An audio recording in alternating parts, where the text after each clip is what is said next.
Договорите, с които се прехвърля недвижим имот срещу гледане и издръжка, имат така една особеност, която наскоро клиент се възмути на глас, разсъждавайки и питайки.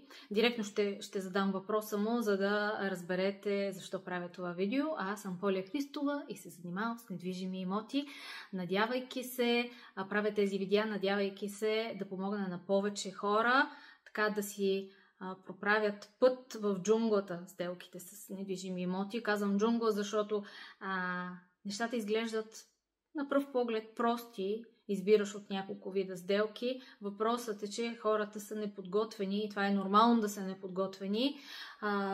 Какъв резултат ще произведат техните сделки? За тая цел просто трябва да се консултирате, но за да се консултирате, трябва да знаете, че изобщо има какво да консултирате. А проблема при повечето хора е, че нямат никаква представа, че действието Хикс няма да произведе резултата Y.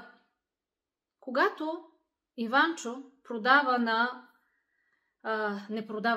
прехвърля на Марийка своя имот, срещу задължението на Марийка да го гледа, логично е да си помислим, че така имота става собственост само и единствено на Марийка. Той става само и единствено на Марийка, ако тя не е в брак. Ако е в брак обаче, примерно имаме някой Георги до нея, имота става собственост и на Георги. И тук моят клиент се възмущава, как е възможно. Марийка се е ангажирала да гледа Иванчо, само тя трябва да стане собственик. Няма никакво значение, че е женена. Да, обаче това е възмездна сделка. При възмездните сделки другия съпруг също става собственик на имота в режим на съпружеска имуществена общност. Каква е логиката?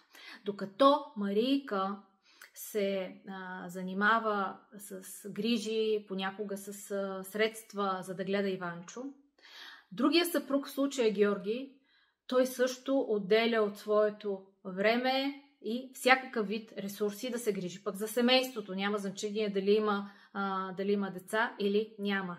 Така е преценил закона. Ето защо, щом е възмездна сделката, а прехвърлянето на недвижим имот срещу гледане и издръжка е възмездна сделка, тогава винаги имайте едно на ум, че и двамата съпрузи стават собственици. За една такава Марийка, която би си направила сметката без кръчмаря, че съпруга и няма да стане собственик, ще бъде изключително неприятно да го научи постфактум. Така че консултирайте се преди да предприемете толкова важни стъпки. Прехвърлянето на недвижим имот, независимо възмездно или безвъзмездно, е свързано с достатъчно големи такси, така че по-добре си направете една консултация преди това. Пак казвам, за да разберете дали това, което ще направите, ще произведе очаквания от вас резултат. Защото понякога резултатите са изненадващи, а изненадите в сделките с недвижими имоти рядко са нещо хубаво. Сега ви желая един хубав ден. За повече YouTube канала ми Поля Христова. Чао!